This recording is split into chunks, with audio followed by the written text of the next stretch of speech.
please hit the message there so we can continue forward.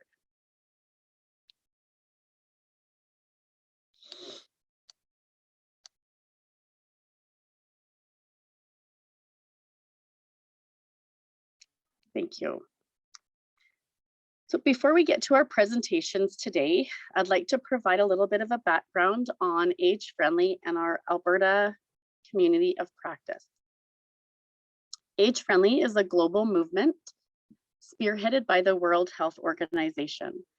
Age Friendly is a model to enable active, healthy aging by focusing on 8 domains of community living. Age-friendly communities help seniors remain in their communities through the development and supportive built and social environments that facilitate exercise, social connection, and respect for seniors. The journey to become age-friendly employs a bottom-up participatory approach that involves active participation of citizens of varying ages and abilities in all aspects of the planning.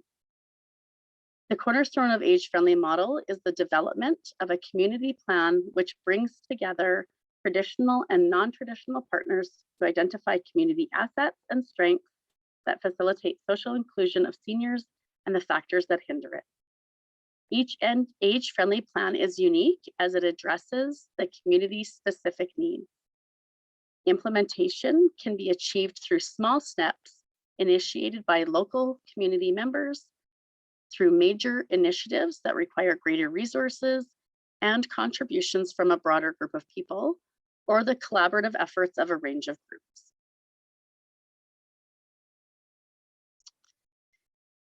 The Alberta age-friendly core groups, we have 2 groups on the core platform. The first one is the age-friendly community of practice. It is designed to help communities that are considering or are in the process of developing an age-friendly plan. In this closed group, members meet regularly and offer support to each other in a mentoring capacity. There is also an open discussion group that is open to anyone interested in our age-friendly concept or its 8 domains. The focus of this group is disseminating information and providing opportunities to ask questions and share information. If you are interested in learning more about Age Friendly and these 2 groups, I encourage you to visit corealberta.ca. So why is the Alberta Age Friendly Community of Practice hosting this series? According to the World Health Organization, the housing conditions of older people are often linked to their quality of life and whether they are able to age independently and actively in their community. Appropriate housing design and its proximity to community and social services allow older residents to live comfortably and safely, while housing affordability gives them peace of mind. Through this 5-part series, the Alberta Age Friendly Community of Practice is exploring the range of seniors housing from homelessness to continuing care. The goal for this series are to help foster a shared understanding of the housing needs of seniors, identify enablers to support seniors to live independently, and encourage and facilitate a variety of age-friendly housing options for seniors. For those of you who are joining us for the first time, this is our 2nd session in the Alberta Age Friendly Community of Practice's Age Friendly Housing Series. On February 23rd, we set the stage by looking at why this topic is important, where Alberta seniors live, and their housing preferences. Information was also shared on how the Alberta Affordable Housing Strategy supports housing for low-income seniors. If you missed this session, you can access the recording on corealberta.ca. In that presentation, we heard that according to the Canada Mortgage and Housing Corporation, housing is affordable when a household spends less than 30% of its pre-tax income on shelter. In that presentation, a household is in core housing need if you have to spend 30% or more of its income for adequate and suitable housing.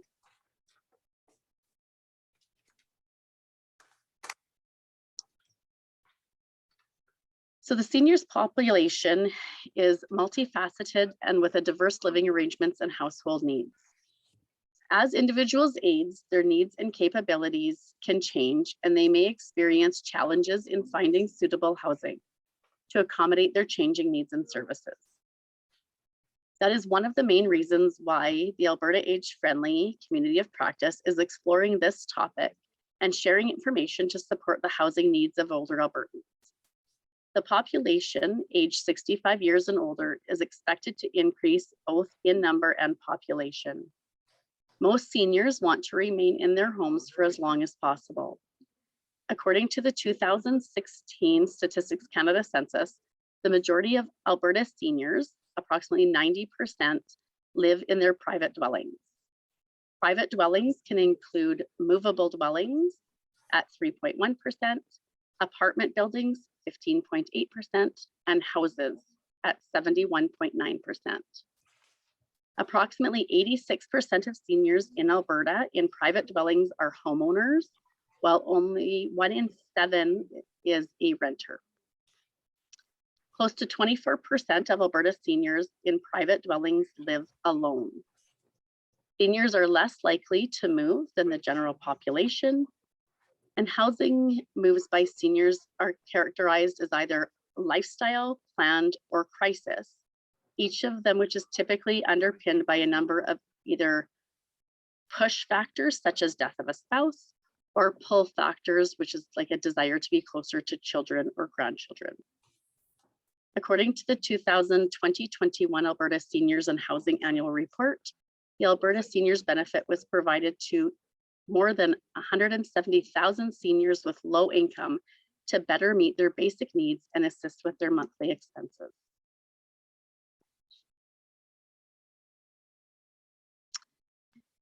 There has been a continuous rising cost of living, including cost of food, gas, utilities, rent, and the majority of our seniors are on fixed income.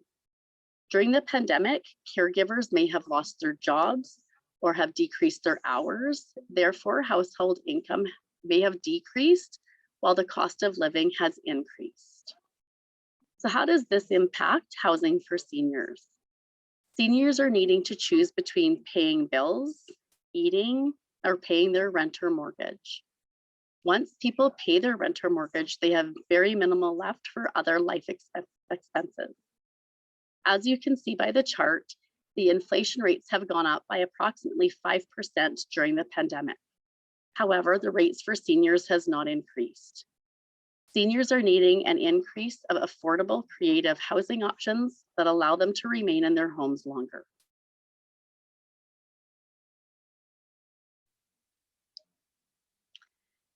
I think we are ready to move on to our agenda.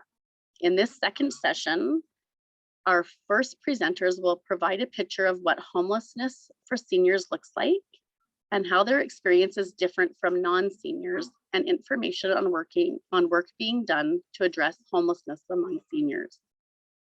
Participants will also learn what living well in community means from a housing perspective, some of the challenges and opportunities, and what role community partners can play in supporting affordable housing for seniors. The session will also include time for questions and answers at the end of the presentation. Please feel free to write your questions in the chat box, and I will come back to them after the presentation.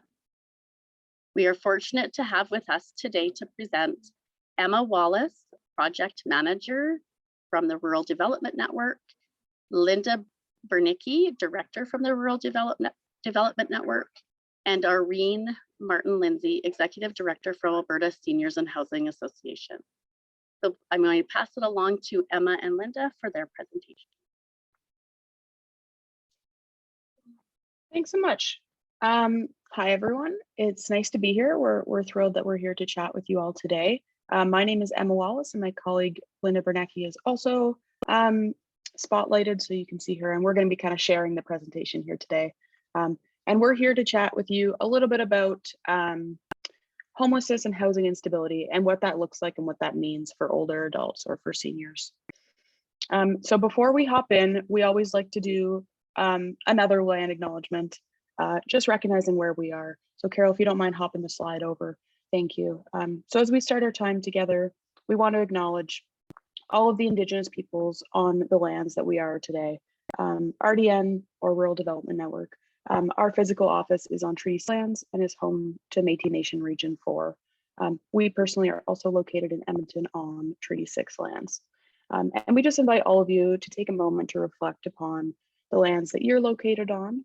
And we do this to acknowledge all of the treaty people and reaffirm our commitment and our responsibility to improving our own understanding of local Indigenous peoples and their cultures, as well as our relationships with those folks.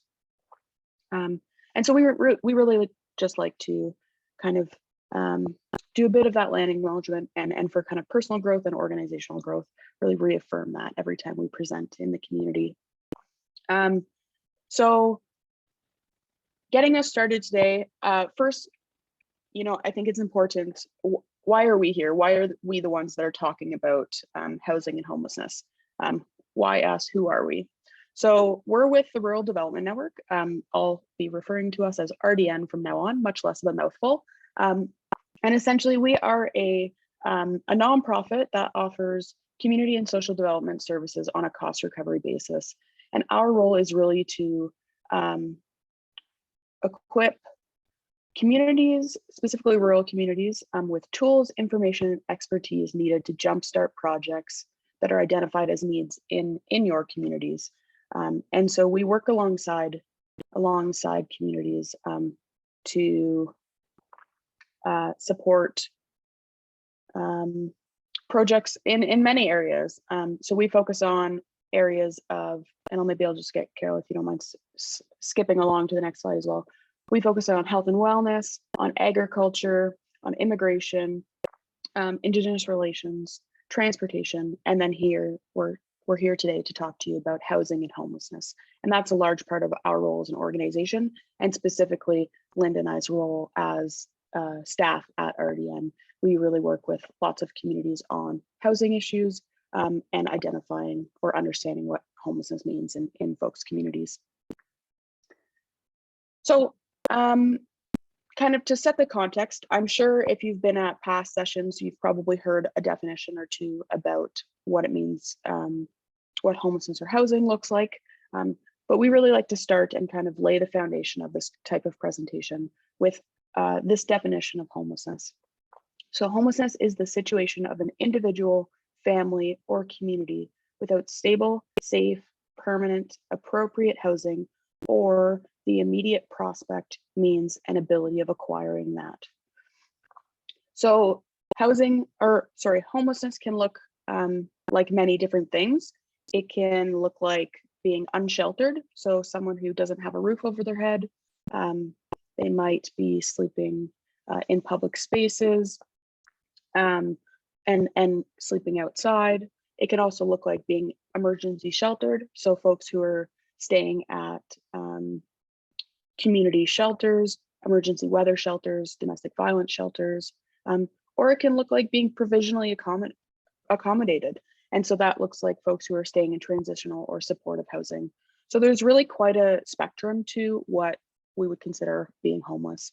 And then it's also really important to consider those who are at risk of homelessness. And that's really where that housing instability piece comes in. So people who are not yet homeless, but their current economic and or housing situation is precarious. So they are very much at risk of losing their housing situation. And if we look at the graphic on the next slide here, we just really think this is it's a really great way of looking at the entire spectrum of homelessness and housing instability. So people experiencing homelessness will often cycle through many of these situations. It's a very fluid experience. They might be completely unsheltered. They might then stay in an emergency shelter, might get all the way up to being in supportive or transitional housing. But it also cycles back. Lots of folks cycle through the entire system. It's not often a straight line for people experiencing homelessness to be sheltered, housed, and then call it good. So that's just a really great visual to kind of express what the situation looks like. So now I kind of want to talk about what homelessness means for rural communities. And so unlike in urban centers, so I said I was located in Edmonton, so it's a bit of a larger city. where homelessness is often quite visual, it's quite obvious. There are lots of folks who are unsheltered who live without a roof over their head on a regular basis, and it's quite visible for citizens to see. In rural communities, it's much more of a hidden phenomenon. And so folks are often couch surfing, they're sleeping in their car, they might be staying in a house that needs major repairs, leaky roof, moldy walls, no electricity. They could be in a trailer, or they could be in and out of shelters. It's less common that you'll see a large amount of folks who are completely unsheltered, who don't have some sort of roof over their head. And this is really important to distinguish between, because it's a lot more difficult for communities, for policymakers, decision makers, for funders to take action around homelessness when it's not visible to them, when it's not something that they know is happening. So I just did a very, very quick overview of what homelessness kind of is, what it looks like, what it means in rural areas. So now I want to focus into the meat of this presentation. I'm going to chat a little bit about homelessness among older adults before passing it over to Linda for some of that kind of more solutions-based conversation. So broadly speaking, older adults in Canada are considered as 65 years and older, and they comprise of 17% of our nation's population. This is steadily increasing. The government of Alberta estimates that by 2026, 1 in 5 people will be seniors. And so this is kind of, we're all in the seniors field. I think this is like a bit of a standard definition. 65 plus is what a senior is. This is what we know. This is how Statistics Canada measures seniors. But it's really important to note that there's also a subpopulation of homeless older adults that's really emerging. And that's those folks who are 50 years and older. And this is really, really important to recognize because older adults who are homeless experience age-related impairments when they're approximately 10 to 20 years younger than the general population. So a 50-year-old who's experiencing homelessness, who's really struggling with housing, is physiologically aged at the same as a 7-year-old who has stable housing. And this is what we call functionally geriatric. And it's something I'm going to talk more about in a little bit. But first, I also want to recognize that there are 2 types of homelessness, or 2 pathways to become homeless as an older adult. So in the first group, we see individuals who have grown old homeless, or grown old on the street, as kind of a more crass way of putting it. So these are people who became homeless at younger ages, whether it was in their teens or in their 20s.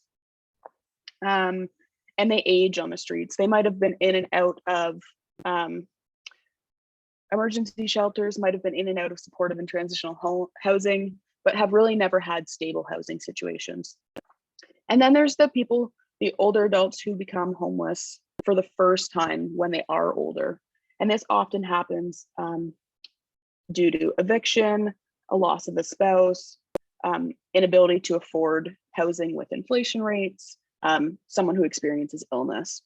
And so those are kind of the 2 main types of folks we see experiencing homelessness in older age. So if we hop on to the next slide, one of the main concerns facing older adults, or older homeless adults, my apologies, is the idea of being functionally geriatric. And I touched on this a little bit a second ago, but this is the phenomenon where people who have faced homelessness age much more quickly than the general population.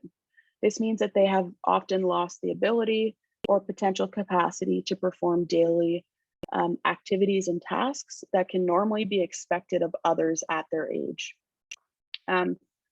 So this is important to recognize because it means they're struggling more significantly with mental health, a mental illness, physical disability than their non-homeless counterparts. And this can in turn make folks more vulnerable. They often become the victims of crime. They have more difficulty accessing resources, services, and they're less likely to trust in systems and services. Most shelter and affordable housing options are not suitable for older adults. They don't often provide personal or medical support, like giving out medications. They're also not often set up to accommodate folks who are less mobile. So they often require long periods of standing in line, whether it's for a bed or for food. And beds are often just a cushion mat on a floor. And neither of these scenarios are suitable for older adults, specifically with mobility concerns. And so kind of all of this leads to older adults being less likely to access housing supports or really any supports. And it also makes them excluded from the ability to receive that support. And I think it's also that's last point at the bottom there. It's really important to note that all of the increased adaptive needs common with aging, so needing glasses, a walker, wheelchair, needing to take medication, all of this means that older adults are overall more dependent on others, whether they want to be or not. And so that means that someone can work extremely hard to become independent, to get stable housing, but they're at a disadvantage because ultimately they are going to be dependent on other factors and on other people as they go through this journey. So I'm going to hop it right over to Linda for a second, and she's going to tell us a little bit about the importance of distinguishing between younger and older adults experiencing homelessness. Thanks, Emma. So why is it important to distinguish between younger and older adults that are experiencing homelessness?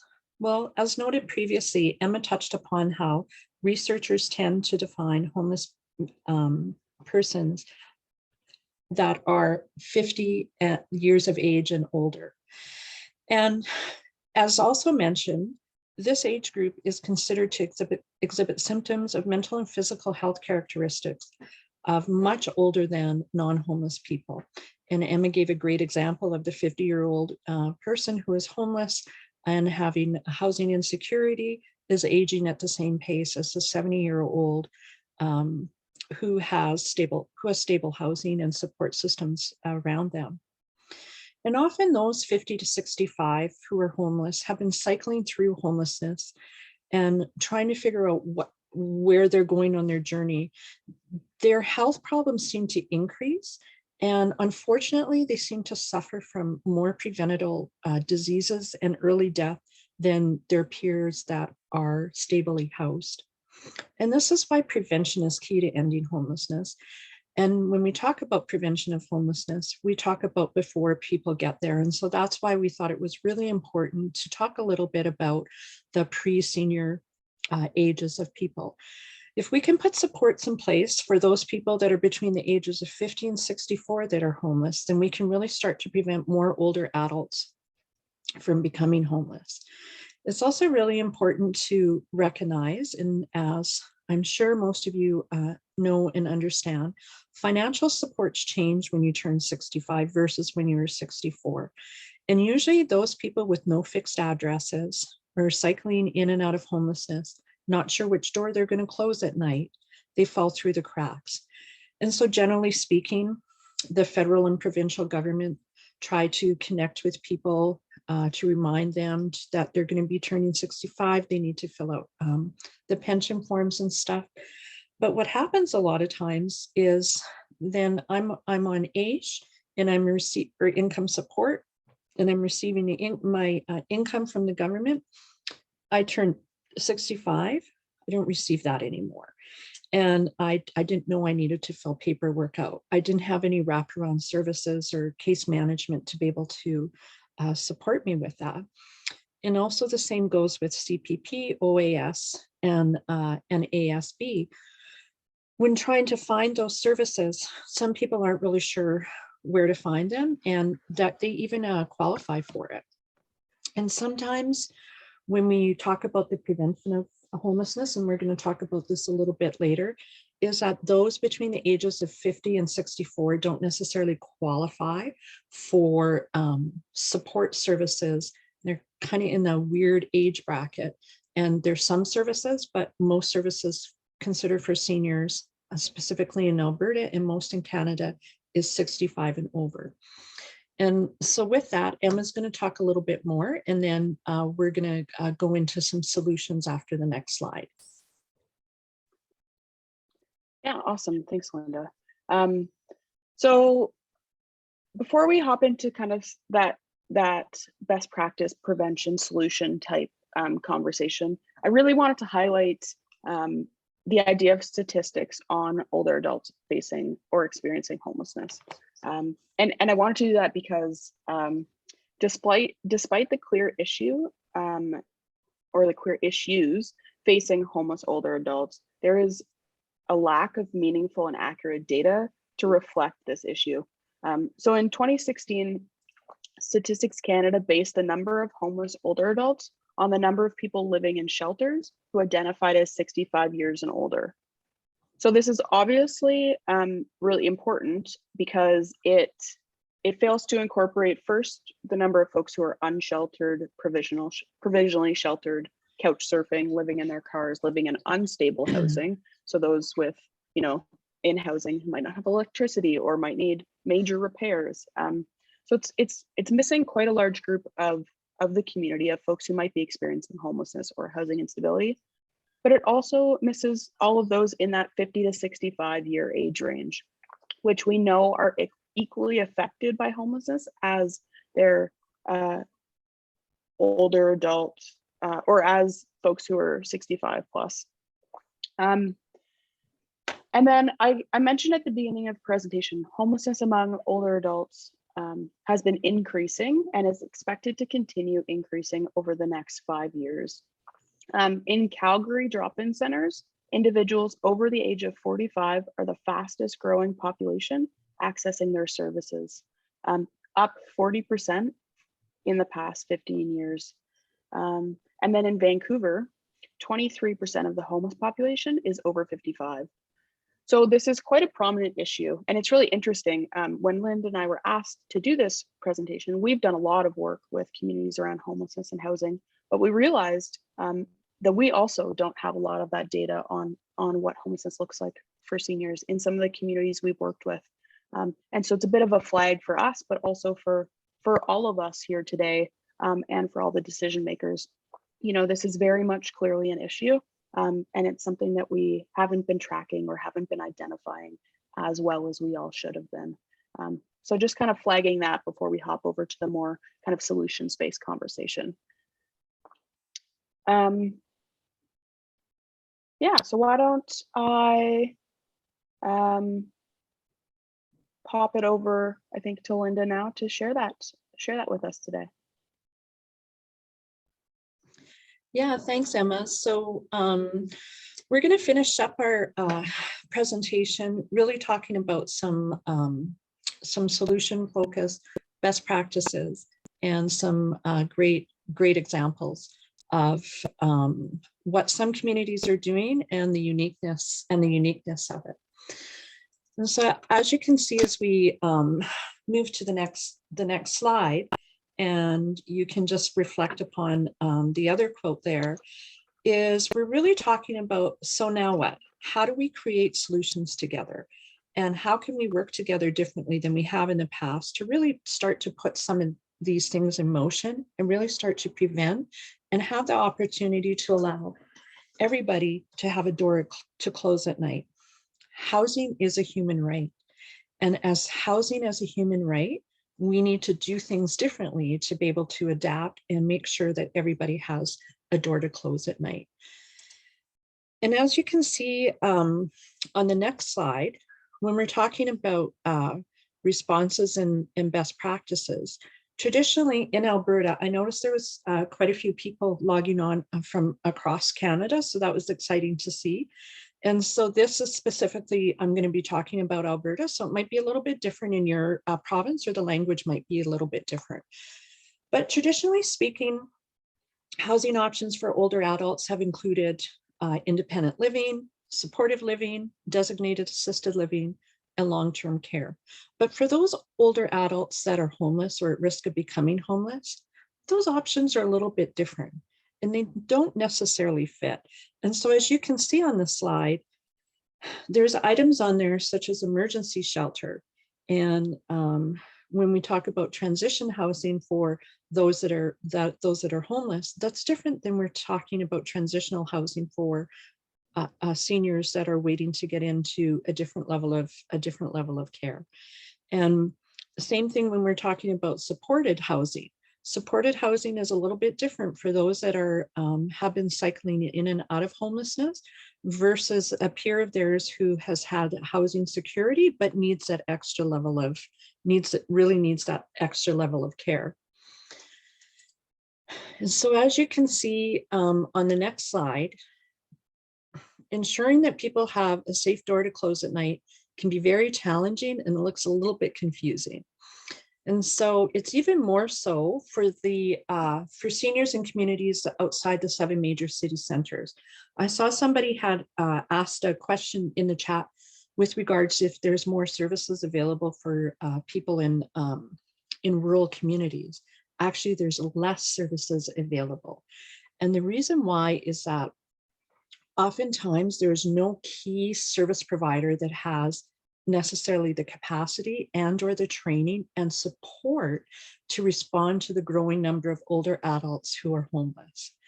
And in addition, unfortunately, there's often systematic racism, just not in rural and remote communities, but just generally, that prevents service providers from coordinating services together and regionalizing responses so everybody has a door to close at night. And often when there is that coordination of services and that intense case management is provided, there seems to be limited housing stock available that is affordable, where where seniors can afford it on their benefits. And if that's not the case, there's challenges with accessibility of housing. And so what we want to do is we want to move forward in a more positive way and just briefly talk a little bit about what some of those solutions are. So on the next slide, we talk about coordinated entry. It says coordinated entry. We call it coordinated access. So you can see on the slide, without CES, you can see there's a lot of question marks. There's a lot of confusion. When you're going inside, there's a lot of roadblocks. People don't know where to go, and only one person can go in at a time. Whereas when we look at working together, regionalizing, looking at coordinated access, we can really see everybody's starting to move through the system and everybody's going to a door up above to be able to see, to be able to receive those supports and to be able to really understand what is happening in the communities and how we can work together with each other. So as you can see on the quote on the next page, this quote is actually from the Alberta Secretariat for Action on Homelessness. And so I'll just give you a minute to take a look at that quote. And we thought it was really important to share this quote, even though it's from 2008, because it is from the Alberta Secretariat of Action at the time. And it really specifies the specialized groups, and it talks about seniors or older adults.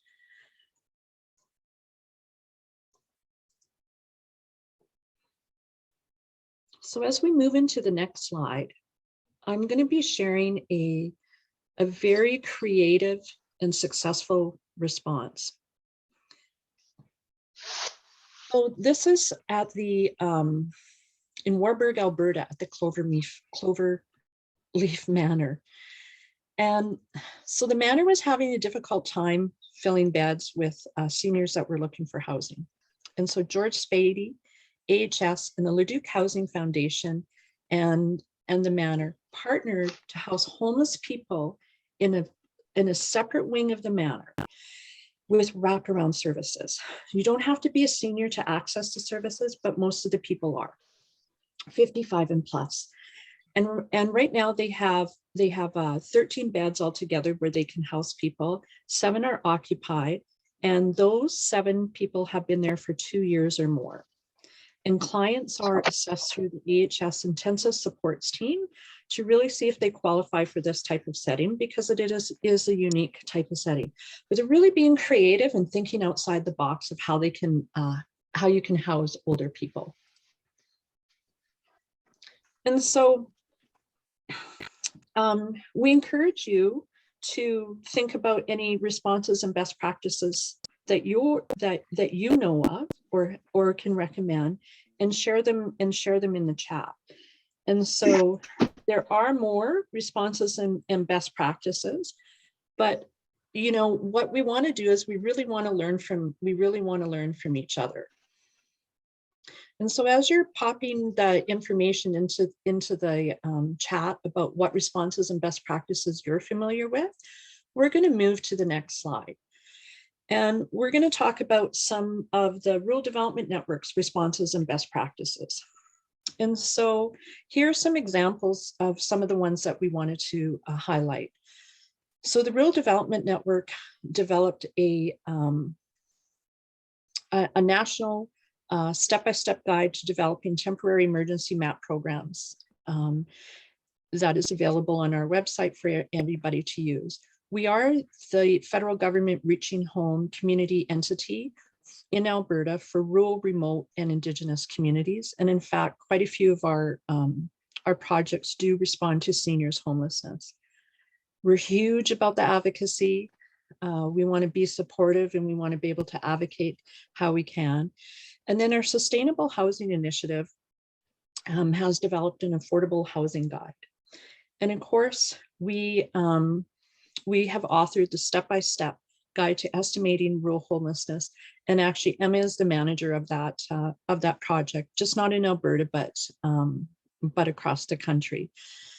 And so as we start to finish up, just wanted to end the presentation on this slide so we can really, be able to reflect, because people that are homeless have unfortunately suffered some type of trauma. We've all experienced trauma in our lives, but people that are homeless, and especially seniors who are at that age, have suffered a lot of trauma through their lives.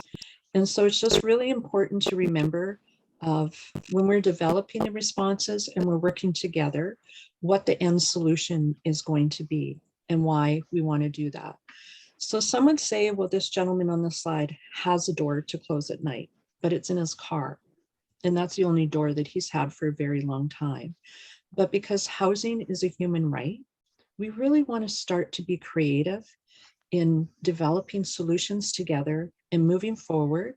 So this gentleman on the slide has more than just this, his car door to close at night, that he has a door someplace that he can call home, if it's a shelter, if it's a supportive housing, if it's any of those things. And with that, we just wanted to end our presentation on that note, so people can reflect on some of the information. And we will have times for questions after the next presenter, and we'll do all our Q&As at the same time. So thank you so much. And we look forward to the next presentation. Thank you so much, Emma and Linda. We really appreciate your speaking and all that you had to offer. So I will just move on to Irene and let her take over from here. So Irene, please go ahead. Pretty good. How about you? Good. All right. Are you looking for? Well, thank you very much, everyone. And that was a really good presentation. I'm going to be talking a little bit more. I was asked to sort of talk a bit more about living well in seniors housing. And the next slide sort of outlines what I'm talking about, which is just a little bit about who we are and who our members are, and that living well from a housing perspective, what the current challenges and opportunities are, community partners, and sort of some resources and where we're heading. So let's jump right into the introduction to ASHA. And we currently serve both community housing and the seniors housing sectors. We have over 100 members, including housing, management bodies, not-for-profit and for-profit housing providers across the province that deliver a full spectrum of housing to over 60,000 Albertans. And we, started as a grassroots movement of seniors housing providers way back with our first event in 1965. So as affordable housing for non-seniors is mostly available in across Alberta, operated by housing management bodies, it really made sense for us to expand to include those into our mandate, and that happened at our virtual annual general meeting in June of 2020, and so we've been fast tracking our knowledge in that area. So because of our long history of representing seniors housing, many people don't know about that whole spectrum. And so I just wanted to clarify that. So with that signal, we updated our noble cause, and we're striving for a cause that is something that's greater, the utopian state that all Albertans can aspire to achieve. And it's a world where Albertans live in housing that honors their, dignity, serves their needs, and inspires purpose in their chosen, community. So when we work with government stakeholders and, communities, we try to align, and it really anchors the bigger decisions we make, and certainly where we're going. And ASHA's core purpose is really to provide member services and a bold unifying voice in support of all of that, in support of the sector. The other thing, for when you think about living well in community, I really thought it would be important to talk about our principal positions that guide all of our advocacy work. And it's when we were just seniors housing, it was really aging well in community. But I really think living well in community fits for everybody of all ages. And so our principal, positions guide. They're kind of our core values, and it's not really an ethical framework. It's not right or wrong, but how things sort of should be. So living well in community is where Albertans require access to flexible community supports, because each individual's or seniors needs is unique, and it provides a wide range of options with integrated person-directed services and supports for overall well-being. And the range of housing options must be available as a building block to healthy communities where everyone has the opportunity for stable contribution. And we go into the housing focus because if housing doesn't come sort of as that basic human need that was talked about in the previous presentation, you can't really get supports in those places if you don't have a home base. And you really need that housing, basic housing platform in order to maintain wellness and stability. And you'll notice I talked about person-directed choice, and we know lots of people talk about person-centered and all of those pieces, and we think it's person-directed because putting the person in the center of a conversation and not having them there to direct their choices doesn't meet that need. We really need to ensure that it's person-directed choice where the individual is really empowered to express their needs and preferences related to housing and service options. So let's jump right into who our members are, and we'll skip right to the next slide. We have two groups of members. One is regular members, which are housing providers, whether they're seniors or community housing providers. And our community housing definition is broad. It's affordable housing. It's pretty much, any housing where there's a segment of non-market in that building. And of course, those are the members that guide the organization, approve bylaws, elect the board, and they vote. And then we have a strong associate member group that really supports the sector with either services or products related to the sector, from education members to architects to furniture companies. And that really builds the base of everybody coming together for the right piece. And this next slide, I think that, you know, RDN had a version of those same pillars. And the biggest focus that we focus on probably currently is that social housing, affordable rental housing, and then on the senior side, more into the rental housing. So I'm not going to go into a ton of detail on that, but it's really important when you look at this that 80% of Albertans fit into that market, you know, rental or market home ownership. So the bulk of our work and focus tends to be on the 80%, other than the care options. So our current membership as of last year, I haven't updated it with this year's numbers yet. We still have a majority of seniors housing members and a big chunk of designated or a small piece of designated supportive living and 28% of community housing. And I would suggest that that is growing as we grow into our mandate and service offerings.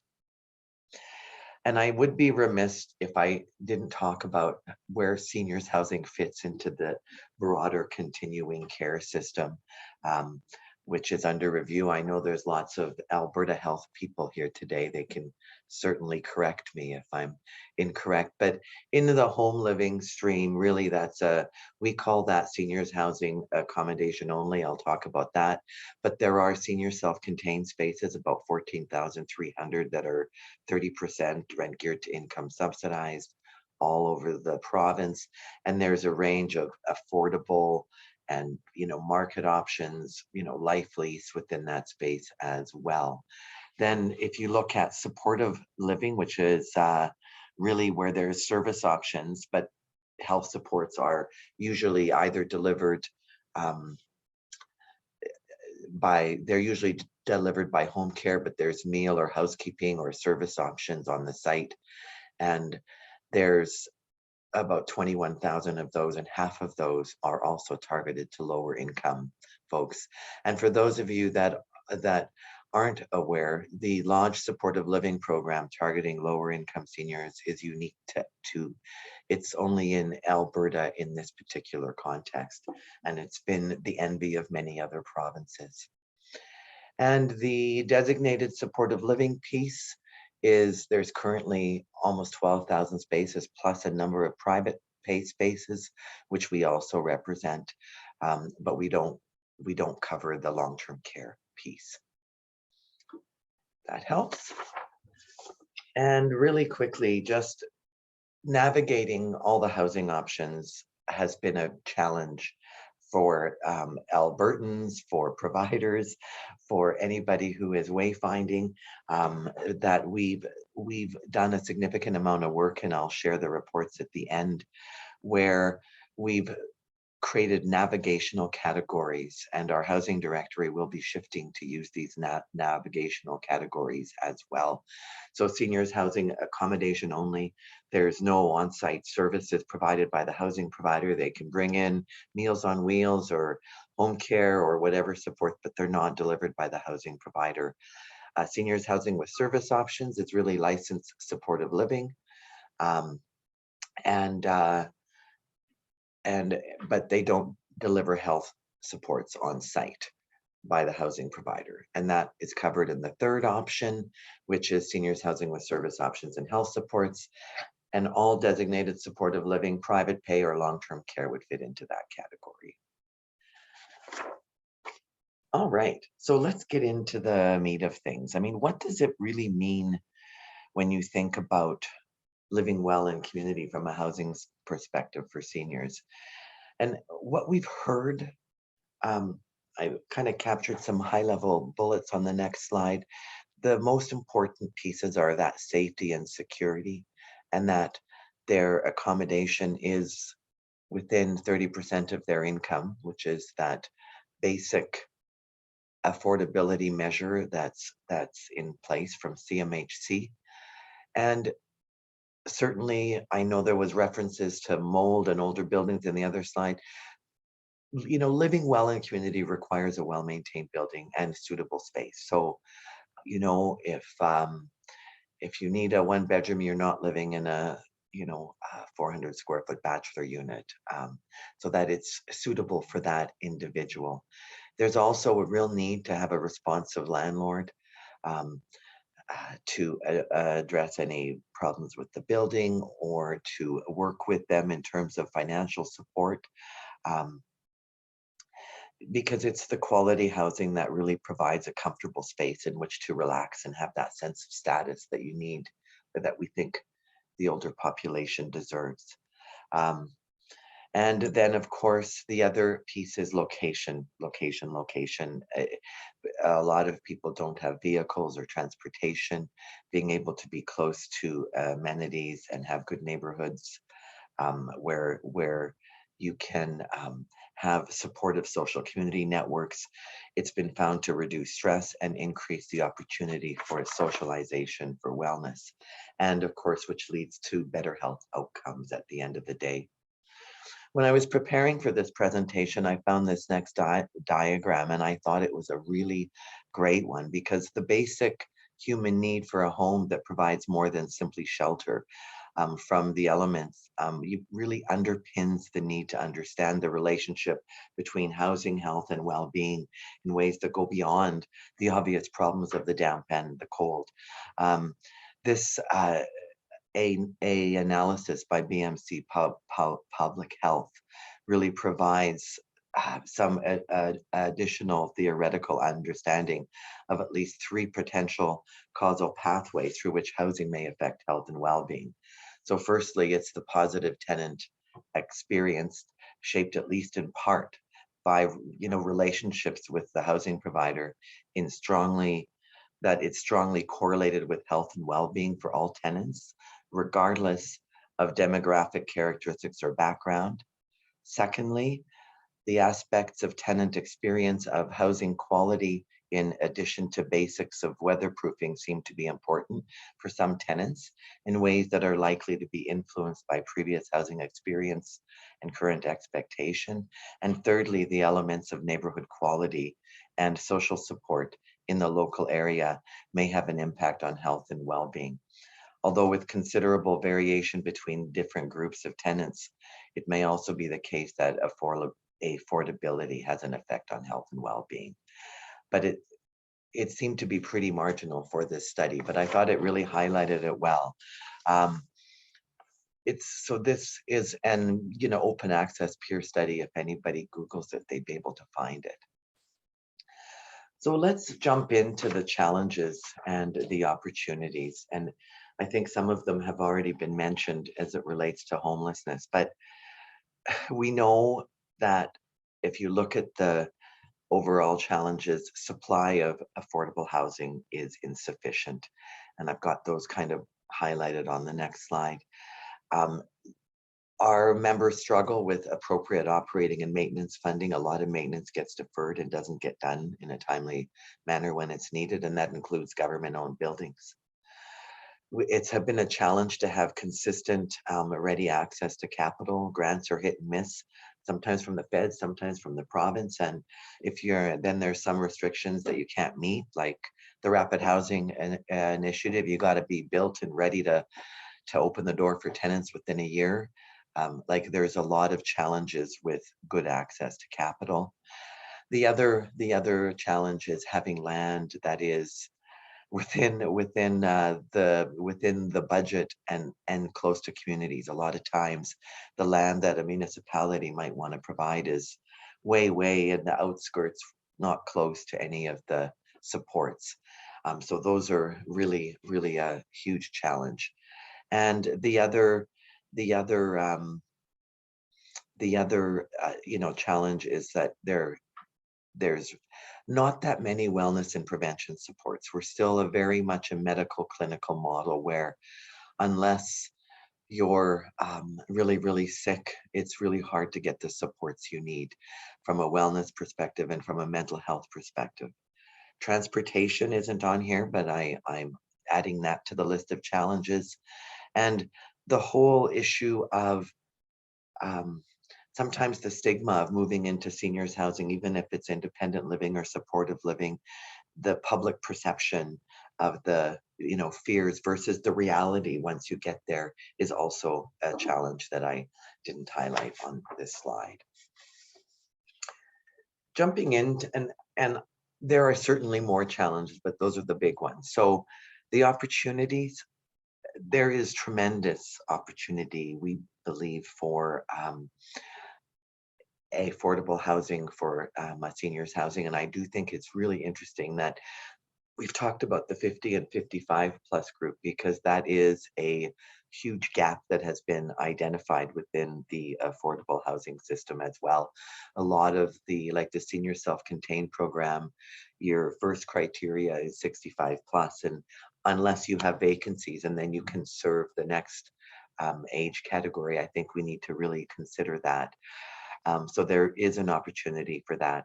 There's also a big opportunity for supportive living and lodges, particularly in rural, to become a little bit more of the hub in the community and perhaps offer supports to those seniors that might be living in the community around a block or 2 or 3 or 4 away, where they might need some supports or benefit from activities on the site, have some access to grounds maintenance or maybe some meals. And to really allow people to stay where they want to be, but well supported within the current systems that are already there. So optimizing. The other big shift in the affordable housing strategy that is an opportunity is looking at mixed market models. So you can have good seniors housing with options for everyone in one building, as opposed to segregating, but putting everybody together in a way that is operationally sustainable in the long run, and also doesn't put a category of people into one box and provide further segregation. The next is certainly the partnership models, and currently we know in the affordable housing strategy, the province is working on a partnership framework, and they want to look at other ways of building with partners in the community. And that is going to, help create more spaces within the, within the communities of, greatest need. And there's also the need for an increased focus on home care with new models and new client-directed models. So a person isn't necessarily stuck with whatever Alberta Health Services can provide in that area, but that they could also get funding and get care where and by whom they wanted to really have it. The other piece that's happening now is the opportunity for the government. Well, the government wants to shift from being a owner to really being a regulator and a funder, which will allow a lot of the housing providers, if they own some of those assets, to be able to leverage those and start to build affordable housing that meets the needs within their local community. And what's most exciting, and I guess the biggest opportunity, is that housing really is a priority across all 3 levels of government. And the opportunity to bring forward all solutions is now. And with both the continuing care sector and the affordable housing sector in transformation, I think there are incredible opportunities for us to get some of these pieces right and really be able to move things forward in a way that didn't seem possible before. So who are the community partners? And I say this often, I say this all the time, is that it really takes a village to care for the aging population and also to raise our families. So it's really both. And so, like others have done much more work on this than, we have as an association that primarily represents housing. When we do think about who are the community partners and what roles they might play, we know for certain we need everyone. So seniors and community centers play an active role in informing everyone of the housing and support options, and they can also offer combined events, activities that provide life enrichments. We've seen some really good examples of this happening in communities across Alberta. And I mean, home care is a critical partner to support the independence and wellness. Um, and having health and housing working together is a challenge. There's no question, as information sharing is difficult. Um, but we're certainly working on that, and the pandemic has shown us a lot of how we of what we can achieve when we work together from that health and housing perspective and put the person and the people we're serving first in all conversations. You think about schools and what role do they play. They actually schools should be encouraged to volunteer and students should be encouraged to visit and engage. I think we need a lot more of that intergenerational support throughout our communities, and the benefits are tremendous. There's We also need access to the right health services and wellness supports. um, Particularly in rural communities, we see the impact of what happens when many rural communities, all that's left is a convenience store, and there's no access to those supports, and how people wait and they don't get the supports they need, which of course creates a significant health decline.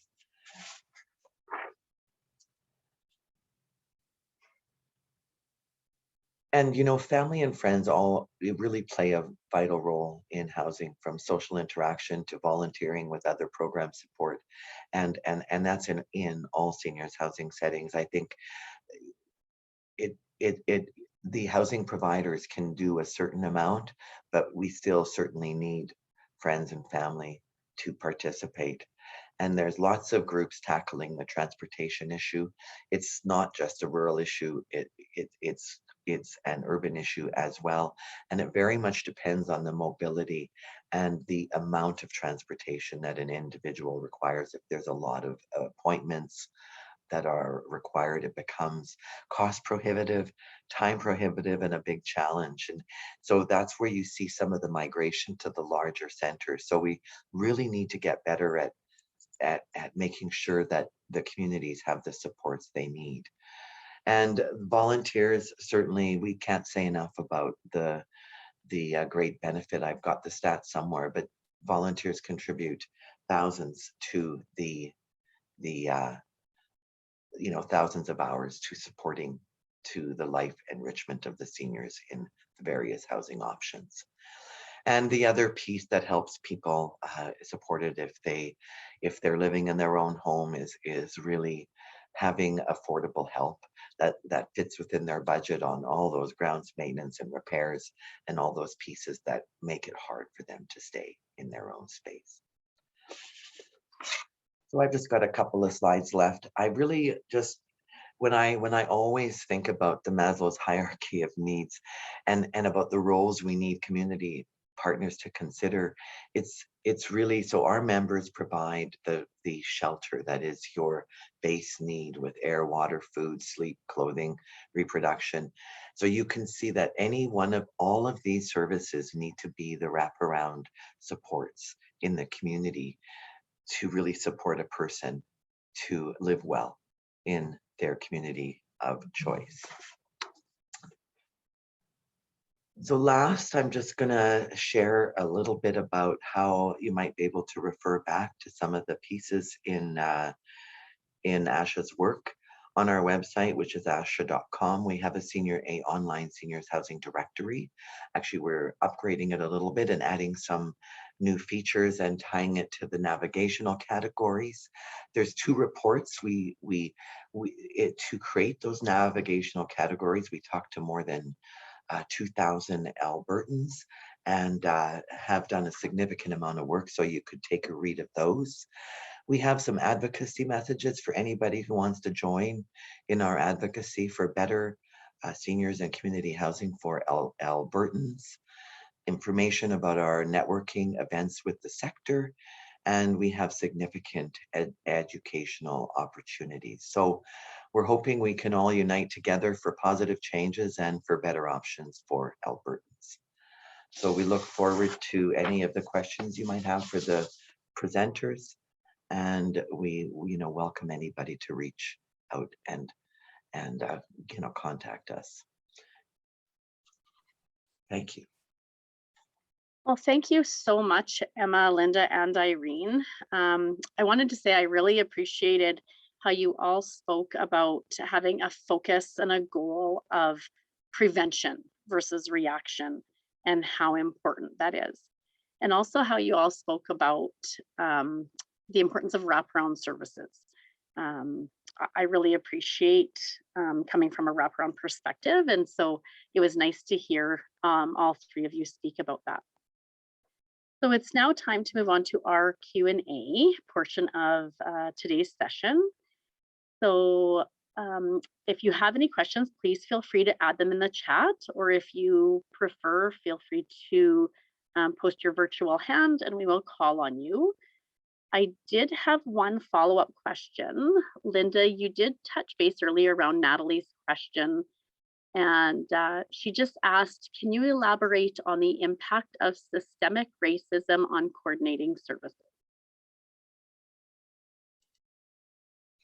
Yes, excuse me, sorry, great question.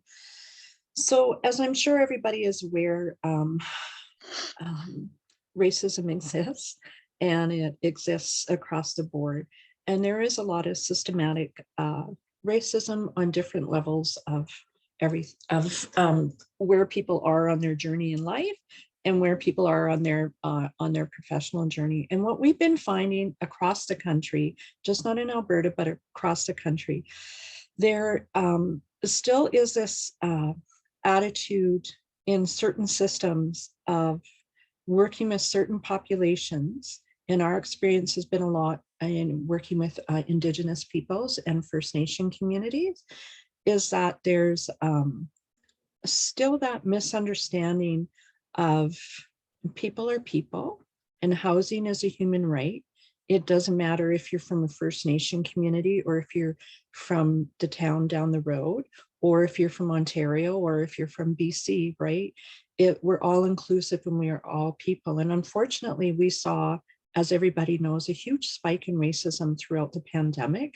And that has really put a spiral on a lot of the challenges of some communities and some service providers and some municipalities coming together to solve the problem of homelessness because of the racism and because of the unknown and because of the not understanding. And so one of the things that we're doing in our work is we're leading our work with the lens of the TRC calls to action and implementing reconciliation in the work that we do across the board, because we recognize that there is a lot of misinformation out there. So I hope that answered your question.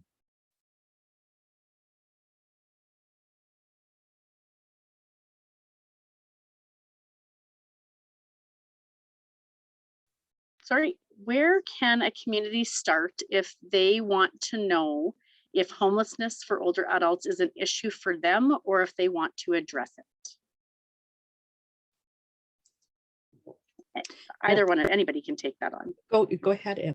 Mm-hmm. Yeah, that's a great question. I think,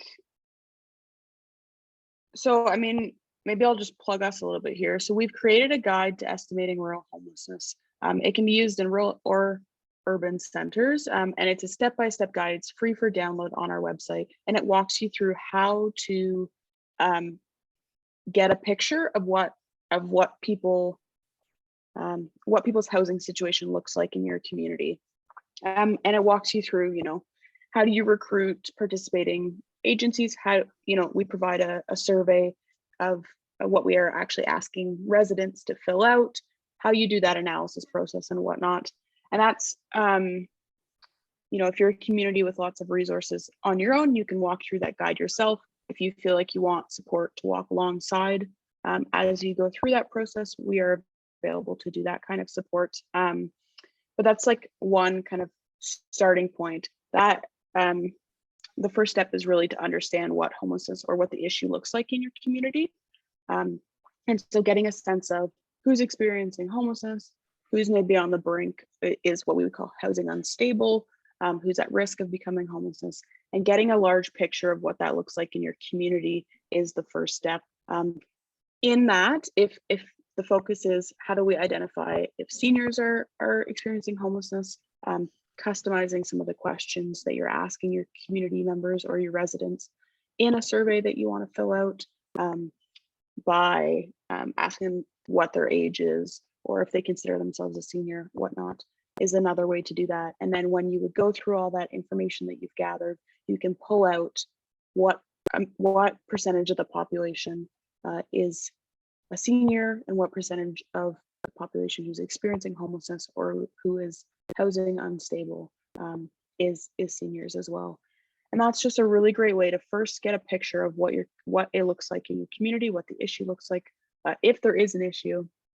And then from there, having concrete information or data. We mentioned earlier in the presentation, not a lot of communities, there isn't anywhere in Canada a lot of data or information on homelessness among seniors. And so having that information is kind of, it's your ammunition, right? It's your leverage point to then go to possible partners, to go to your municipality, to go to funders and say, hey, look, we've actually realized this is an issue in our community. Will you help us address it?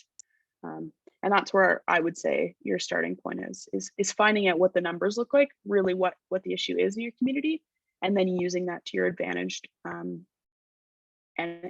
trying to build solutions from there. I'm not sure if Irene or Linda, if you have something to add there.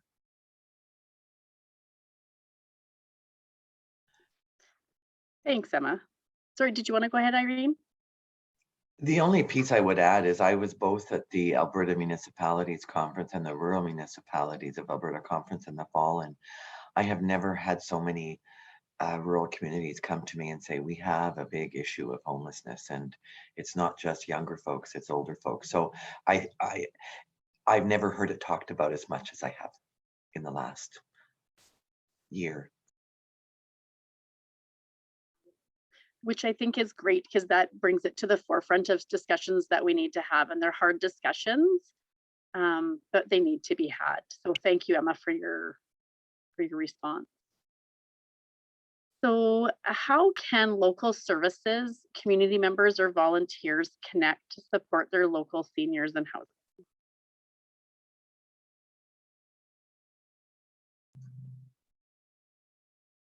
Well, I can try to tackle that one. And I think that the very first one is to go and talk to the local housing provider, whether it's whoever is in your community nearby, if it's supportive living, if it's independently, living, and connect. Some of them have started to resource community engagement folks within their organization, but not all the housing providers have the resource to go out. So I would suggest contact them, reach out, take a visit, and find ways that you can work together to connect to better support the people in that community.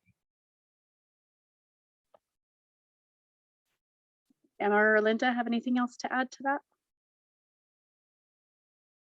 Nope. Okay, so next question. Cassandra says, wraparound services are essential to housing supports in communities. The communities do pilot these initiatives, but then funding is reduced or stopped and the initiative stops. In your opinion, how might we address this issue with funders to be able to continue the support? Yeah, I think I'll just start, and then I'm sure Irene, you have some stuff to add. Well, first, thanks for the question, and it is an issue. And so one of the huge things that both presentations talked about is one person or one organization cannot do it alone. We have to do it together, and we're stronger with more people instead of just one voice. And so when we come together and advocate together, that takes time, but it does make change. And so one of the huge opportunities is to have sessions like this the variety of different people and the variety of different levels of people that are attending these sessions is one great way to start the conversation. So continuing to have different community conversations at different levels like this to be able to really inform what's happening, and then being able to support communities and organizations to come together to really advocate, because funding is an issue, and there is something starts and then it stops, something starts and then it stops, and it's just not government funding, it's all funders that works with. So I really think the coming together and having the data and being able to move things forward with the information, with the data and the voices of those that are living these experiences themselves to be able to advocate for change. And I'll just jump in and give a really big plug for the Healthy Aging Alberta project that's trying to coordinate all those community-based services and bring them all together, because I think there's been a lack of a coordinated approach for all those wraparound services for a really long time. And I'm excited about the possibility of that work. And I think and certainly that's a funded project, and I think we all need to advocate together. I mean, they can say no to 1 people or 10 people really well, but once we get into the hundreds and the thousands, saying no is a lot harder. So I think we need to get, coordinated in our advocacy as well. Thank you so much, ladies. So we are coming to the end of our time, and so we should probably wrap things up. We'd like to give a big thank you to our panelists for their experience and expertise, and for this very informative discussion and presentation. As I mentioned, this is the second session of the Age-Friendly Housing series. I would encourage you to visit corealberta.ca to register for the remaining sessions. Thank you all for joining us today, and I hope you have a great rest of your day.